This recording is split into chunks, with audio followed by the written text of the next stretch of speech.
વલસાડના નાની સરોણ ગામે હિંસક દીપડાએ પશુપાલકની વાછરડીનો શિકાર કર્યો। ગામમાં હિંસક દીપડાની હાજરીને પગલે ગામના રહીશોમાં ગભરાટ ફેલાયો। વલસાડ તાલુકાના નાની સરોણ ગામે આજરોજ વહેલી સવારે ત્રાટકેલા હિંસક દીપડાએ પશુપાલકના કોઠારામાં એક વાછરડીનો શિકાર કરતા ગામના રહીશોમાં ગભરાટ ફેલાયો છે।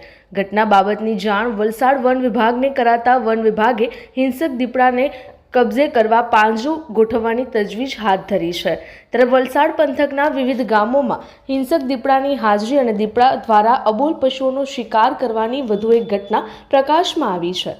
ત્યારે વલસાડના નાની સરોણ ગામે આવેલ તાઈ ફળિયામાં આજરોજ વહેલી સવારે ત્રાટકેલા હિંસક દીપડાએ આ વિસ્તારમાં રહેતા નિલેશભાઈ મોહનભાઈ પટેલ નામના પશુપાલકના કોઠારામાં પ્રવેશ કર્યો હતો। હિંસક દીપડાએ કોઠારામાં બાંધેલ એક વાછરડીનો શિકાર કરતા વાછરડી મોતને ભેટી હતી। ઘટના બાબતની જાણ વલસાડ વન વિભાગને કરવામાં આવી હતી। વન વિભાગે મૃતક વાછરડીનું સ્થળ પર પીએમ કરવાની કાર્યવાહી પશુ ચિકિત્સક ડોક્ટર દિવ્યાબેન પટેલની મદદથી પૂર્ણ કરી હતી। વલસાડ વન વિભાગની ટીમ ઘટના સ્થળે પહોંચી તપાસ કરતા હિંસક દીપડાની હાજરીના પુરાવા મળી આવ્યા હતા। વલસાડ વન વિભાગની ટીમે હિંસક દીપડાને કબજે કરવા પાંજરું ગોઠવવાની તજવીજ હાથ ધરી છે।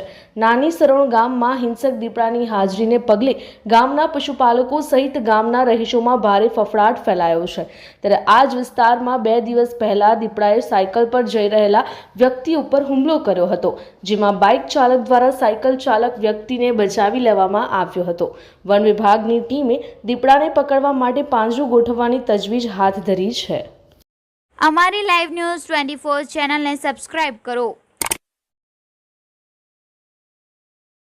બેલ આઇકોન દબાવો જેથી આવનાર ન્યૂઝ અપડેટ્સની નોટિફિકેશન આપ સુધી સૌથી પહેલા પહોંચે।